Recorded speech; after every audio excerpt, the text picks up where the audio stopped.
right. Welcome to episode 6 of the For My Dogs podcast.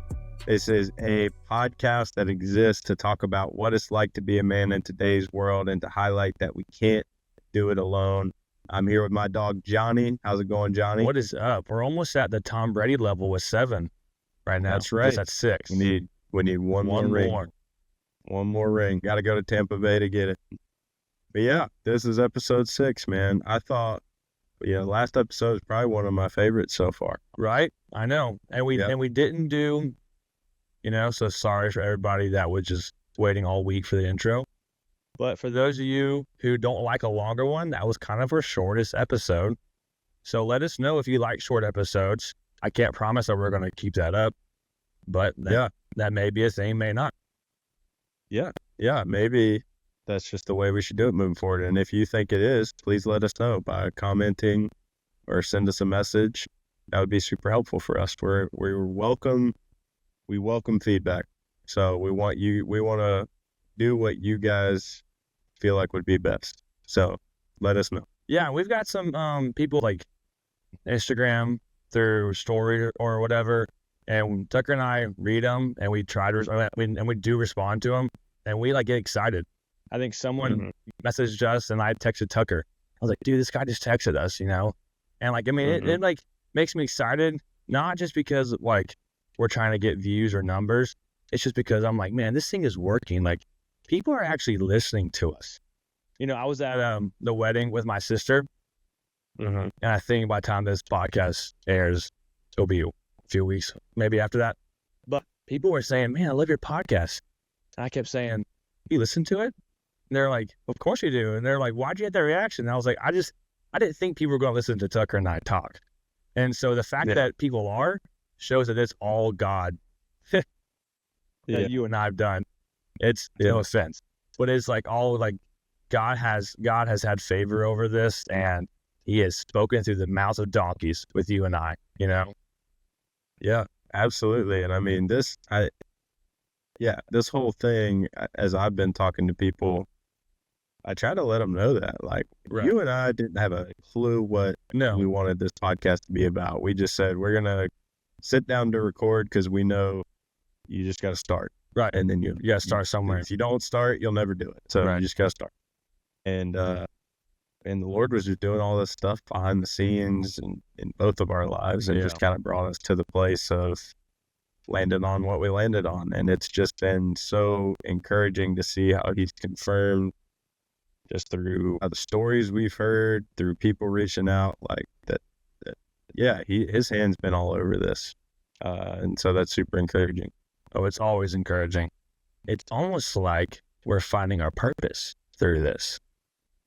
It is almost like that. Is that it's foreshadowing? Almost like it is foreshadowing because that's exactly which if you listen to the last episode, you already know this, but that's exactly what we're going to be talking about today, is not only about purpose and how you can go about finding that and what that looks like, but also how you can get clear on what's important to you in life, what your values are, what your principles are. And then we'll also talk about how to figure out your passions and what are your motivators? What is it that gets you out of bed in the morning? Because all those things matter, and all those things, if you work towards getting clear on those things, it is huge for your mental health. And I found that to be true through my journey. But you talk to older, wiser guys that have been doing life a lot longer than Johnny and I, they'll tell you the same thing. People who find joy in their careers, which is what most of us spend the majority of our lives doing, is working. They'll tell you that they had their purpose and passion in that, whatever that career was. They knew what it was, and they got it in that. And that's what kept them there in that field so long, and how they found joy through it. And it's just huge. So yeah, we're gonna start out by talking about how do we as men go into this process of figuring out okay, what matters to me in life? What do I think is most important? And the first step is to understand, well, why does it even matter? Like, why are we even talking about figuring out what's important to us and what our values are? Like, why does that even matter? And what I would say is all of us have a finite amount of time on this earth. There's only so many things you can do at that time, and your schedule, if you're not intentional about it, will choose what's most important to you for you. But if you take a step back and you start to think about and prioritize and rate kind of, all right, these are the things that matter to me most. This is what is most important to me in this life. This is what I want to spend, the majority of my time doing, not all of your time, but this is the main things that I want out of life. Then you take that, you put it on your schedule that first, and then all the other stuff is second to those things. And so, you got something a 1-year-old birthday party pops up that you got to go to. If you already have one of your main things on the calendar that you need to do, then that's an automatic no. Sorry, you can send a gift in the mail. I hate going. But so that's why it matters. This is why we need to get clear on what's important to us, what our values are, so that we can be intentional with our time, which is the most important resource that any of us have, is time. So how do you start that process? What's a practical step for us to go about doing that? One thing that I've found to be helpful that I've done is it's actually a pretty simple process, and it takes some time. You got to carve out a space for it. But what you do is you sit down with preferably a journal. That way you have plenty of room. You're not going to run out of space. And on top of one page, you say, what's important to me in life? You brain dump as many things as you can think of. You can put exercise. You can put eating healthy. You can put my wife. You can put your kids. You can put your faith. You can keep larger categories at first, and then you can get more specific. Like for me, when I did it, I put my daily walks on there. That's something that's a habit that is really important to me, that I want to keep part of my life. And, it wasn't at the top of my list, but it was on my list. So yeah, I don't know, Johnny, do you have, some examples that come to mind to you? Yeah, I think this goes back to, we talked about this, and I don't even recall what podcast it was, but the obituary. Because people have jokingly wrote obituaries before, and what do I want at the end of my life? But that really got me too, thinking like, what's most important to me at the end? And what the values are, what's most important to me right now. And yeah, and like the whole point of this podcast is some of the things that Tucker and I are saying are maybe things that you've thought of before, but when you hear someone explicitly tell you those things, hey, write this down. And then when you do this, then you'll clearly see that that's what you value, even though you probably know that you value that. Like Tucker knew he valued walking before, I know that I value working out every day as well. But when I write it down, then that shows me, no, I care enough about this to write on this section. And if I do care enough about this, why am I not doing something about it? Why am I pushing that to the side? Like for me, I'll take a point is I value waking up early in the morning, having like a slow and quiet morning, drinking some coffee. Monday morning, going back to work, I pressed snooze like a billion times. Then I was rushed, and I made it work on time, but I didn't value my morning time, and I suffered from it, and I kind of messed up my day. So even though I said I value that time, I didn't actually put measures in place. I didn't put any effort at all to do that, and my whole day was out of whack because of that. But I say I value that, and when I didn't do it, it messed me up. So if I say I value that, I need to do it and show that I do that, Yeah. Yeah, absolutely. And I think, you know, another, let me give the listeners this, just 6 categories for you to think about in terms of when you're brain dumping what's important to you.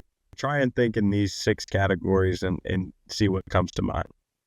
So 1 would be spirituality, 2 would be career, 3 would be family, 4 relationships, 5 personal growth and development, 6 health and fitness.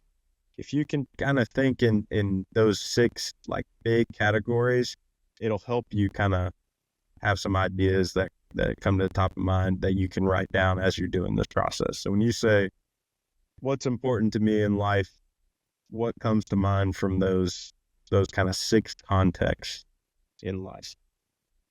And so to finish this practice, what you'll do is you'll do that. You'll write things down until you literally can't think of anything else. You'll go take a break, whether that's a minute, 5 minutes, 10 minutes, 30 minutes, whatever. You're going to take a break, give your brain time to reset, go do something else, get your mind off of that task, and then come back, start on another page. What's important to you in life? Write as many things down that you can think of. Or sorry, not on a new page. On the same page with the list you already have, write down more things that you think of that you didn't think of the first time. Okay? Third time, you're going to go take a break again, and you're going to come back, do the same process again for a third and final time. After that, you should have a pretty good list of things that matter to you, things that are important to you.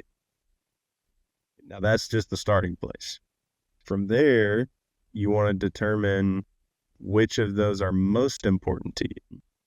And that, just to throw out some more examples, this could be things like, and I want to say too, that these could change at different seasons, different times of your life. Johnny and I aren't parents yet, so being a great dad is not on our list. But it will be for me when I have kids. Yeah. Same. But yeah, things like that. Being a great dad, being a great husband, staying in shape, stuff like that. All of those things, come to mind, write those down, just get a good list, and then you can start to rank and prioritize from there. And so the way you do that is you kind of take 2 at a time and you say, between these 2, what's the most important? And then you pick one, and then you just go down the list and you measure that one up, and you say, all right, next one, is that more important than that one? Yes, no. Okay. Next one, is this one more important than that one? Yes, no. All right. And then you move on. So you do that until you get an idea of what the most important ones are, and then you put them on a list where you rank them. So you have one page where you did the brain dump. Next page, you're going to rank all of those things. And what this is going to do is it's going to give you a picture of, I only have so much time on this earth. Ecclesiastes says our lives are but a vapor. It's here one day, gone the next, right? You're going to look at this list and say, these top 5, 6, whatever it may be things, that's what I'm filling my schedule with first. That these are the non-negotiables of my schedule. I'm not letting things get in the way of these. And this isn't just like your to-do list, right? This isn't just tasks. These are things you want to do because it's part of who you're going to become. And so it's almost like I heard a guy this week, he said, I would sit down with my calendar and I would put my to-bes on there before my to-dos. And his to-bes were to be a good husband, to be a good dad to my kids. I want to stay in shape for the rest of my life. I want to be a good pastor. And he would put those on there first before he would put his actual to-do list. And I think that's important.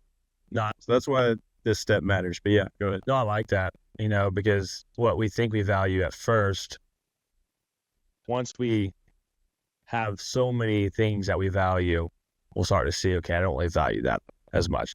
It's kind of like, I don't know about you, but we used to do this at every January. We would, after we got all our Christmas stuff, we would get our clothes that we did not like anymore. We didn't use.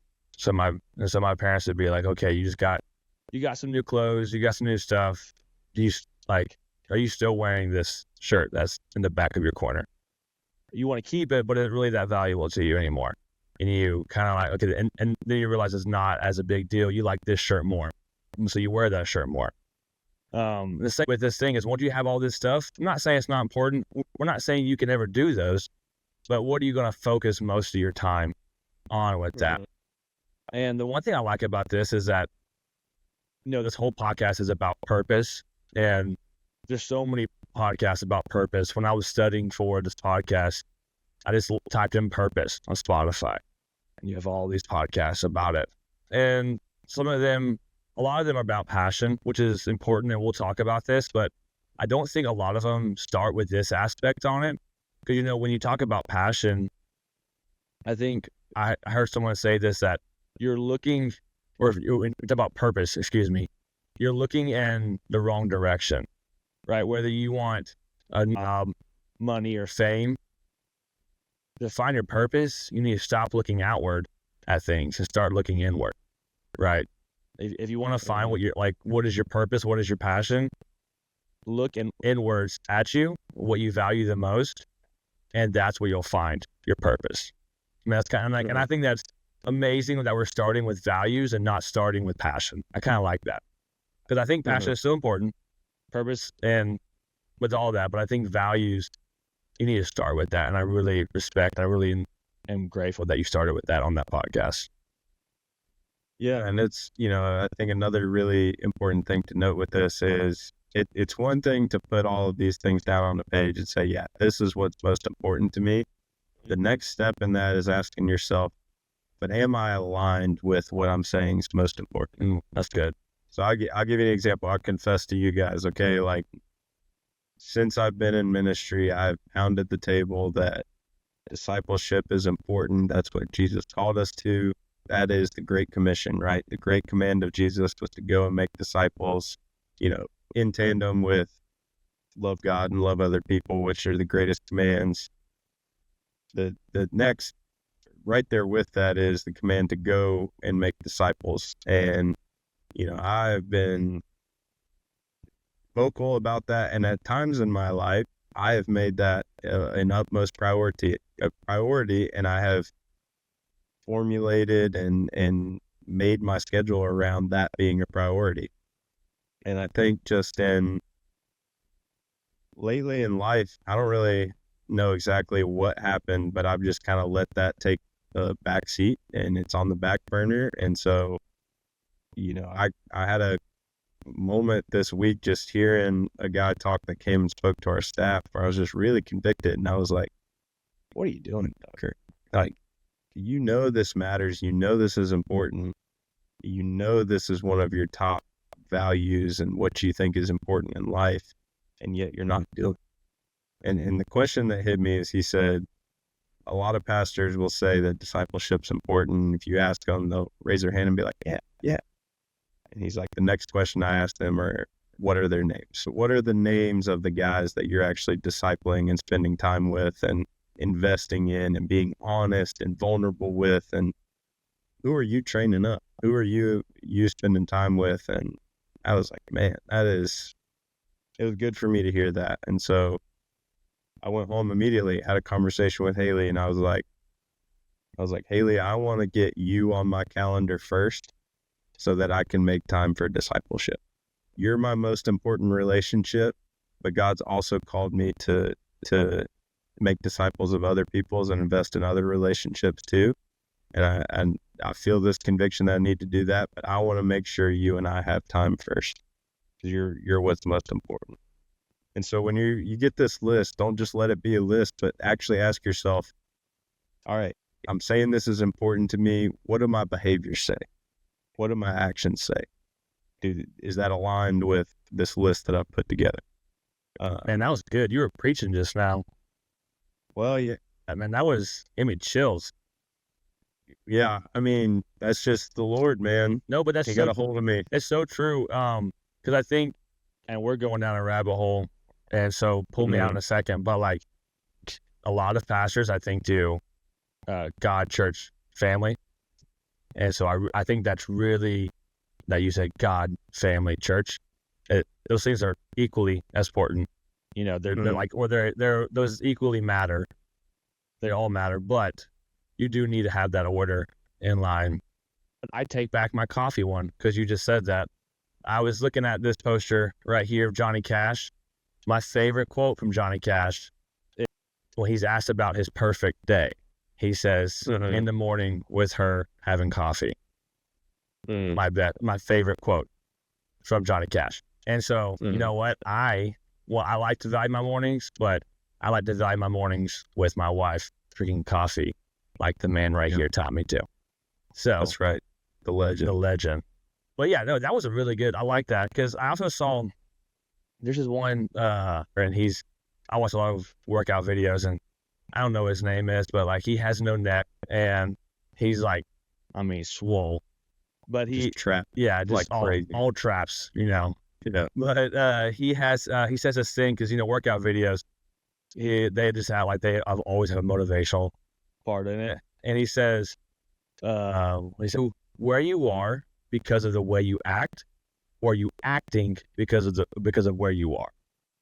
And it kind of goes along with what you were saying. And I was like, man, that's like, are you just saying and doing the role, saying the lines because that's where you are? Or did you get there because that's who you truly are right now? And so are these truly your values, or are you just saying these are your values so that everyone thinks that's who you are, but that's not even who you are, man? Yeah. Yeah. And gosh, we could talk about just this one. We really could. We didn't plan that out. Yeah, we could continue going on, but we're going to move on. Yeah. We're going to move on to talking about passion. How do you figure out what your passion is? And, you can, when most people are saying you got to figure out what your passion is, I feel like they're saying like, you got to find the things that you enjoy doing, or like, I don't know. I feel like what it turns into is most people are like, well, I enjoy playing golf, but I don't really find purpose in that. Or I enjoy watching football, but like, you can't just have a career watching football. I mean, maybe you can, I don't know, but it's not common. Yeah, and you be a sports announcer. So I always struggled with that. I would, my life, and people would be like, well, what do you love? What are you passionate about? And I'm like, well, I can think of a lot of things I love and I'm passionate about, but they're usually things that are like entertainment or something fun to do. And it's like, that's not what we're talking about. We're talking about, why am I here on this earth? And so one framework that I found through a program I did with some people named Steph and Shay, they got it from somewhere else. So I don't know where it originated from, but they talk about 4 passion switches. So thinking of passion more as what motivates you, what is that switch that you can't turn off, what gets you out of bed, what gets you going. Johnny was telling me before we came on that his thing recently has been listening to hype up songs, and he's been listening to Get Ready and all that. Oh yeah. When the days that we're about to record, I'm listening to some pump up music. I mean, I love doing this. Some Nickelback, right? Yeah. Sometimes. Hey, tell the audience. Hold on. Okay, I'll confess. You gotta tell the audience the story. You got to confess.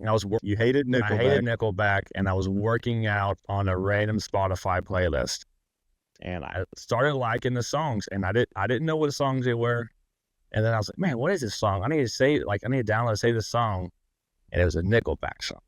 And I've been bashing Nickelback since Tucker and I have been friends. And I was like, I had to tell Tucker now. Like, that was my first thought, was I had to tell Tucker that I like Nickelback. So yeah, they're okay.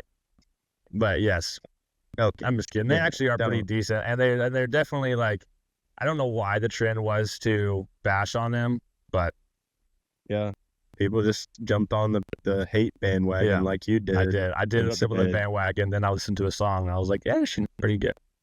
And I've just been over here the whole time. Like, I won't stand for it. Nickelback has some good music. Yeah. Some.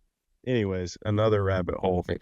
But your passion switch is your hype up song for life. Mm. This is what gets you out of bed in the morning. This is what drives you. And it can be, there's 4, but it can be more than one. It doesn't have to just be like one in a silo. So first one you got is a what switch.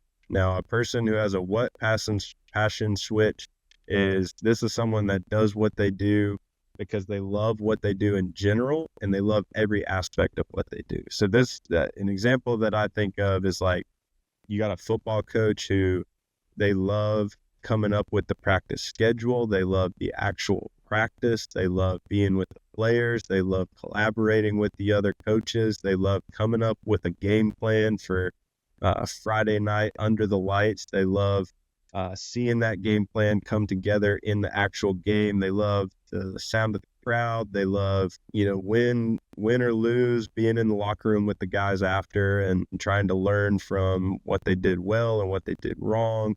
They even may love washing the uniforms, after the game, or watching film after the game. They love just everything about what they do. And there's people like that in the world. I'm not one of those people, but there's people like that in the world. Number 2 would be why passion switch. So if you are someone who has a why passion switch, you would do what they do for a greater cause, or you would do what you do for a greater cause. So example would be, you want to make a positive impact in others' lives, or you want to do something that benefits humanity, some sort of humanitarian motive, or you want to do something that creates and fosters community, or you want to serve your country, you want to do something for the planet, so on and so forth.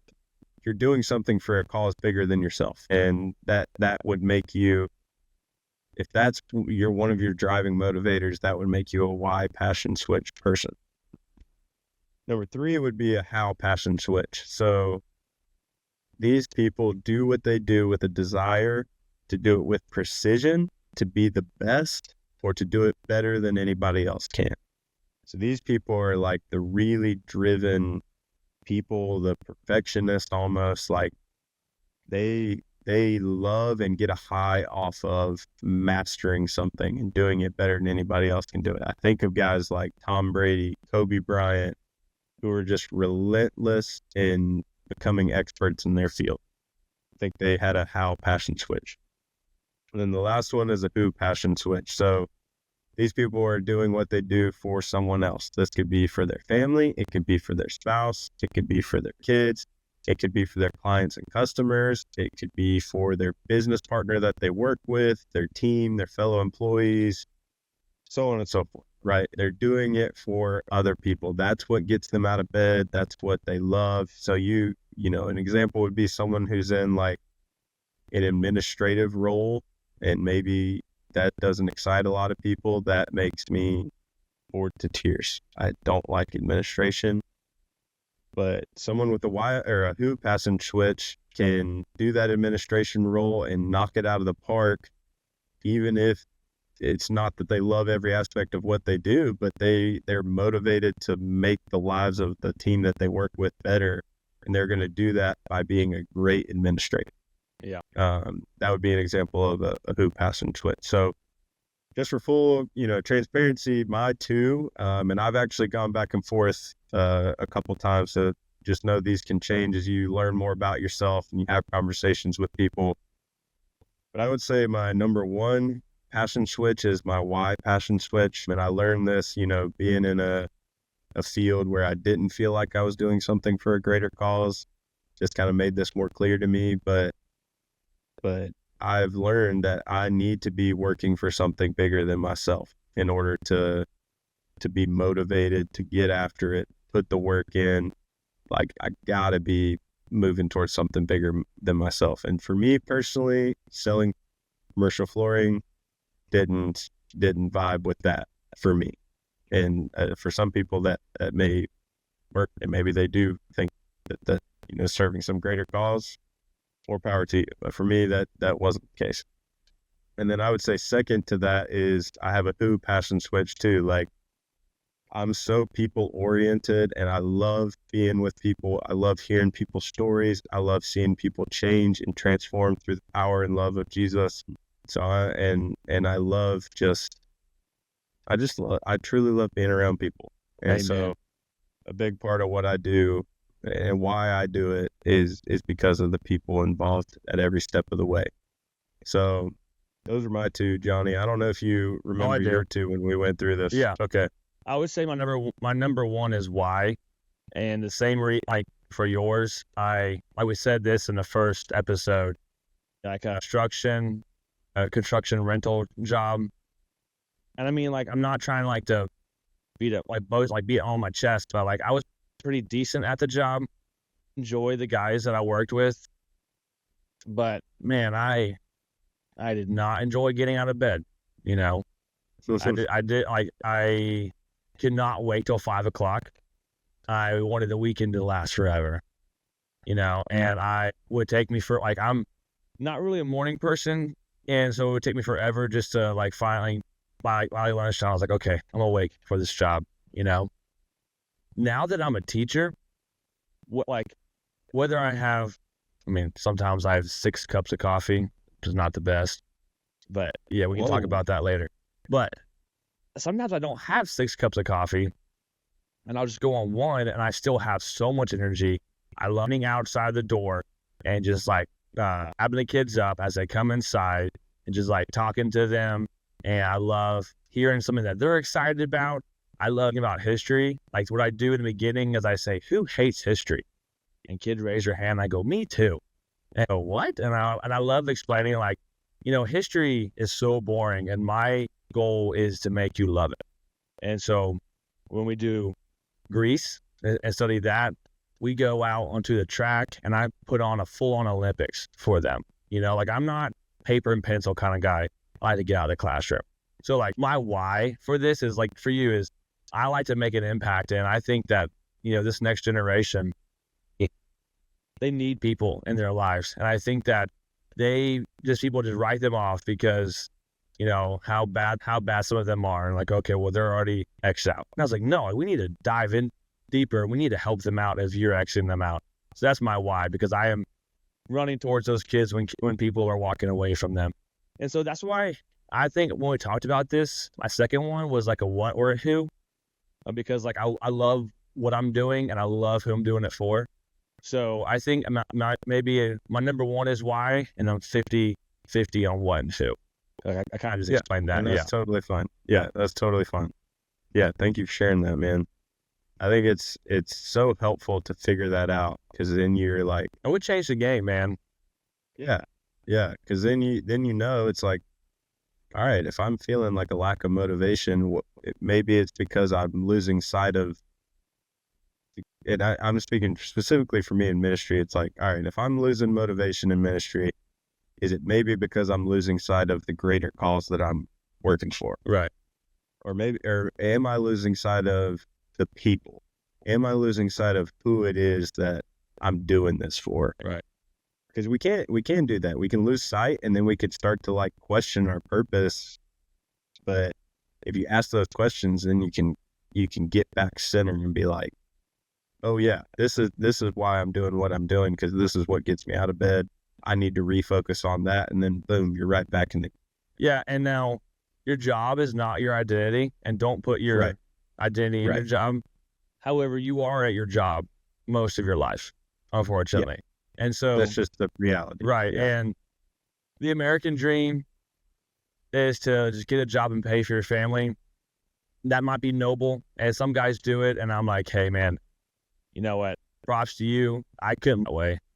My family, and Claire has told me, she was like, man, there is night and day difference from this job and your last job from how you are at home. And so even though a job's not your identity, it can consume you, and not happy at your job, and you think that you're going to be fine at home, you're kidding yourself. Right? Yeah. Like Haley's told me the same exact thing. Oh, yeah. Like my father-in-law has this thing in his garage, and it says, bring energy home. And it's true. You need to bring energy home with that. But it's a lot easier when you love your job. It's harder to bring energy home when you hate your job. So, yes, your job should not be your identity. But when you love what you're doing, then it I mean, it makes home life easier. I'm not saying you're going to be smooth sailing, but trust me, if you're married listening to this, or you're living with somebody, maybe like a roommate that you have, ask your wife, like, say, like, hey man, like, or hey wife, like, how am I at home? Am I different at home? And most of your conversation is complaining about work, and that's what they say, then maybe you should think about that. Think about your passion with your job. Yeah, absolutely. And you can, to figure out these passion switches, I remember talking this through with Johnny and with Haley. Talk to other people and be like, hey, this is what I'm thinking. Right. What do you think? Right. And that can be really eye-opening. And that goes for each step too. Like, you can do that with what's important to you in life. You can do that with passion switches, which again just goes back to our main mission. Like, have guys in your life that you can be vulnerable with about going through this process, and they can help you through it. Yes. But in order for them to be actually helpful, they have to know you well enough and deep enough to be able to speak into these things. Right. So prioritize building those types of relationships. This is another plug for, you got to have your dogs. Yes. You gotta be there for them, but you also got to have them be there for you at times. Right. And so, well, let's round this out by talking about purpose. And to your point, Johnny, there's a lot out there about purpose. So much. And finding your purpose and all of that. And I think there's, I feel like a lot of the conversations on purpose are about work, which is, definitely think you need purpose in your work. Yeah. If not, then you just feel like you're on a hamster wheel, just going living nowhere for the weekend. Yeah, for real. Yeah. And that's not a fulfilling life, because just the reality is you're spending the majority of your time, the majority of your life working. So you want to do something that you feel like matters and makes a difference, and that you find meaning in. And at both the jobs that Tucker and I left, there's guys at both of those jobs that is their passion, and they are loving it, and they are exceeding at it. And I am so proud of them for that. But just because that's someone's passion does not mean that it has to be yours, right? Just because that was your dad. Okay, let's say your dad did this job, does not mean you have to do that job. Don't think that you have to do something just because you see other people doing it. It's okay to be different. Being like normal is weird. So do something, like live your own life. Don't try to live off of the shadow of somebody else just to fit in, because you won't find purpose out. Yeah. And what I will say is, I'm not, another thing, just when it comes to career, like, what we're not saying is you got to have a career that, like, you may not be a passion switch person. You don't have to love everything about what you do. Yes. You don't even have to like the main field or industry that you're in. Like, you may not care about it really on a deep level. Maybe you're a passion switch person first and foremost, and you're doing what you do because you want to provide for your family and give them experiences that you never had. And like, that's what gets you out of bed in the morning. Right. You're finding purpose in that. Like, that's fine. Right. That's great. Me and Johnny aren't that. We're not that. But we're all different, though. Yeah, we're all different. So don't hear us talk about our experience and think, well, I'm not like that. Yeah. So how do I find my place? Just know, you could be a different combination of things that we're in. Right. So when we're talking about finding purpose, know this, that yes, it's important to have that in work, but you can find purpose in so many ways outside of your job and outside of work. Mm-hmm. You can find purpose in being a great husband. You can find purpose in being a great dad. Stay-at-home moms that stay home and don't have a job or career, raising up children and building a family and building a home, that is their career. Oh, for sure. You can find purpose, and I mean, that is a meaningful and dignified thing. And I actually know one of the youth pastors I worked with at Snowbird. He's a stay-at-home dad. Like, same thing. Like, that's a dignified purpose, and for them and their family situation, like, that's what they came to feel like is what's best for them. Right. And that's what works. Right. And so, that's awesome. So there's so many different ways to find purpose other than just having a 9-to-5 job or whatever your hours are. I don't want to just say limit it to 9 to 5. Yeah. But, so how do we go about finding purpose? How do we go about kind of putting a bow on all this? And I think, I got 6 questions here that I think you can sit with and think about that will help get the wheels turning. They in no way will you be able to figure them all out and answer them in one sitting or even in one day. I think these to answer and work through and meaningfully think through these questions, I think it takes time. I think it takes experiencing life. Yeah. I think some of these questions you won't be able to answer unless you have an experience that kind of like brings light to something. Then maybe you can answer it a little bit better. And I also think it takes other people who can speak into your life. Yeah. So, first question, just to start getting the wheels turning, is what do you want your legacy to be? What do you want your legacy to be? At the end of the day, what is that thing at the end? You want people to look back and say, man, Tucker was this. Like that obituary what thing. Is that? I would, to the listeners, I would really encourage you to do that. I've said that like 3 times now, but like I really would, because writing things down, for me, I'm visual. Writing things down, not just saying that out loud, but writing that down. Write your obituary down, and you will see what you want your legacy to be. Yep. And the purpose of that is to begin with the end in mind. Yes. And then you can kind of figure out what trajectory you're headed on. Yeah, I think that's really important. Second question, if you could impact only one person in a big way, only one, how would you want to influence? Think about that. Number 3, what do you want to be remembered for? This is similar to number 1, and doing the obituary practice will help with that. What do you want to be remembered for? Number 4, if you were to describe yourself with one word, what would it be? Well, only one word, right? That's hard. That one was hard for me. Trying to sum up my entire life, who you are as a person in one word is pretty hard. Number 5, if someone else were to describe you in one word, what would that word be? And I asked you this question. I asked Haley this question. So ask somebody else. Hey, if you were to describe me in one word, what would it be? Number 6, and I think this is the most important question, and I think this is a question that everyone is asking whether they want to admit it or consciously recognize it or not, is why are you here? Why are you here? Why are you on this earth breathing, moving, interacting with people? Like what's behind that? What's the why behind? Mark Twain has a quote that I love, and it says, "There's the 2 greatest days of your life are the day you were born and the day you learned why." And like, why are you here on this earth? Like that's why a lot of people go to therapy for that reason, trying to figure out why. And I think, man, I just want to use my wife for example. Is we were talking about this, and she's an occupational therapist, not a physical therapist, occupational therapist.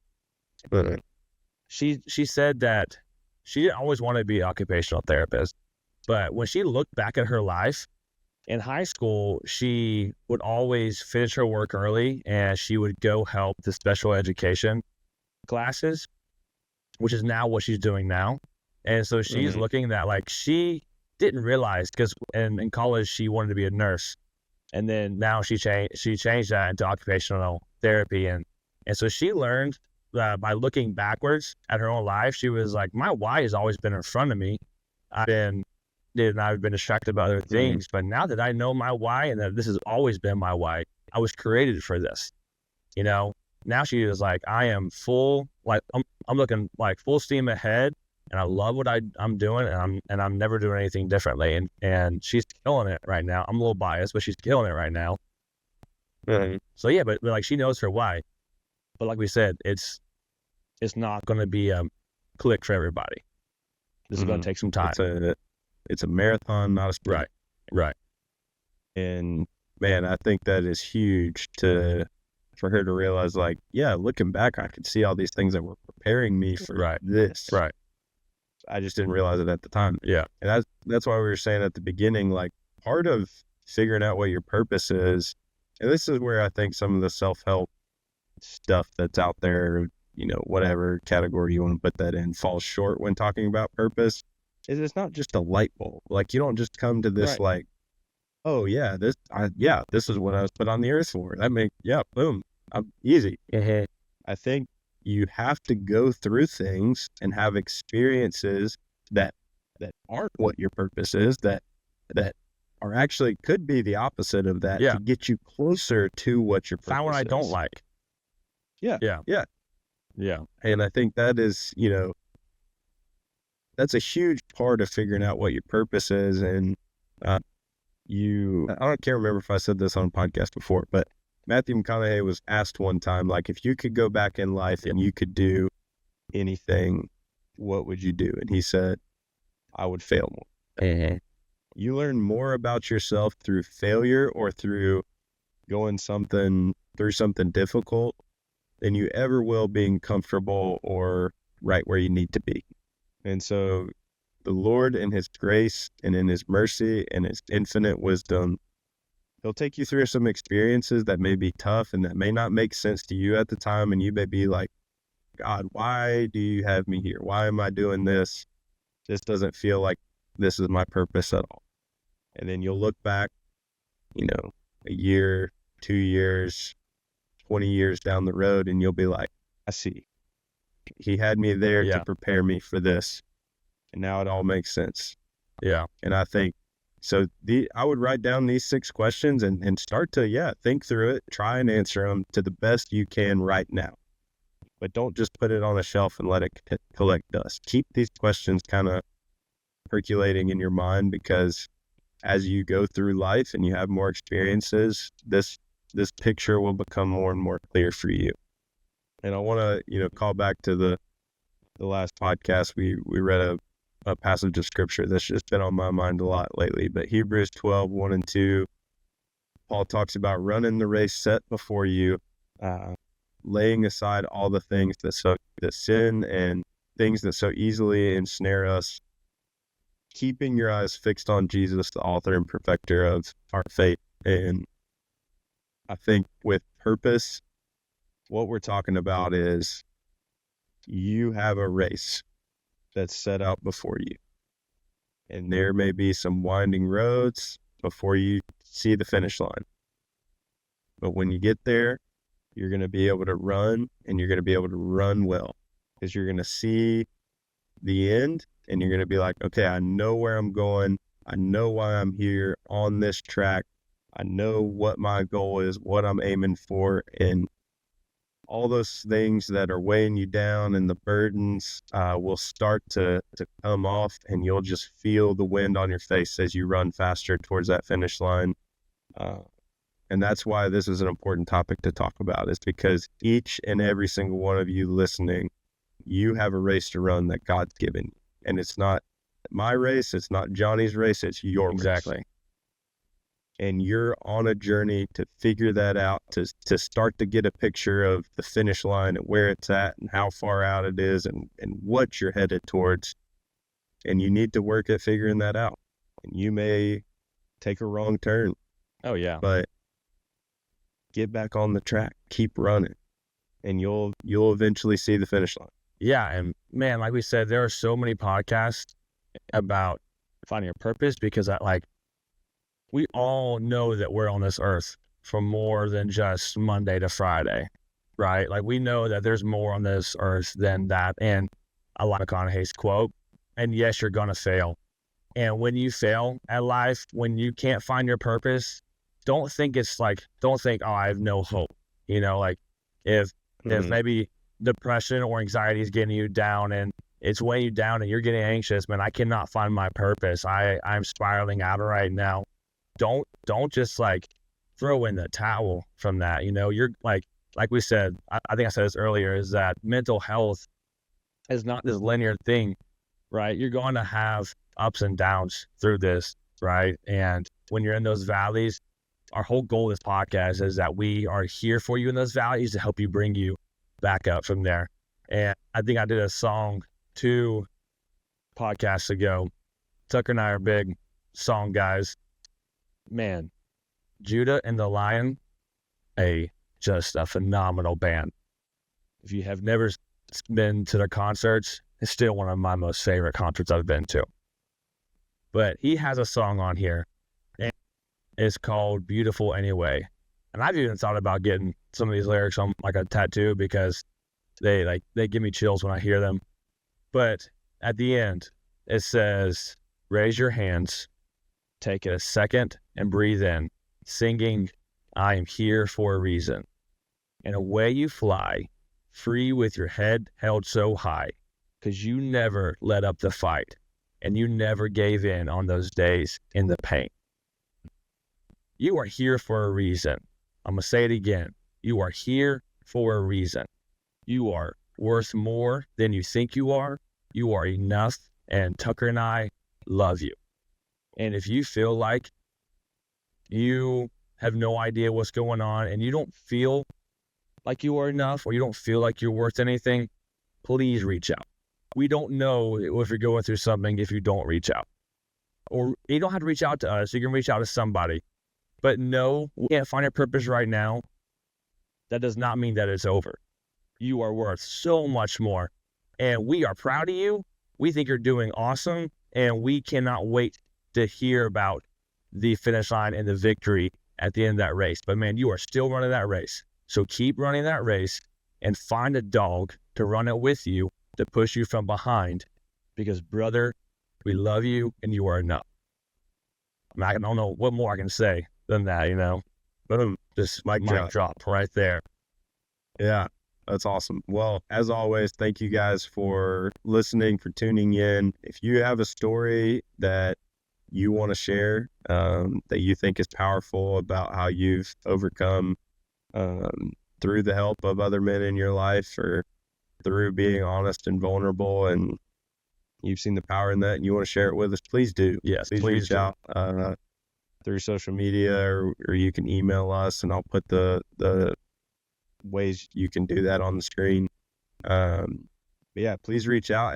And like Johnny said, if you're struggling, you're still in the pit, you're still in the valley, and you don't feel like you have anybody you could talk to, reach out. We would love to talk to you. Oh, yes. We would love to hear you out, to listen to you, and to give you time and space to air that out. With that being said, we hope what we talked about today puts you on a path of figuring out what your purpose is, what your passion is, and what's important to you in life. So take that, go be a dog today, and go be there for your dog.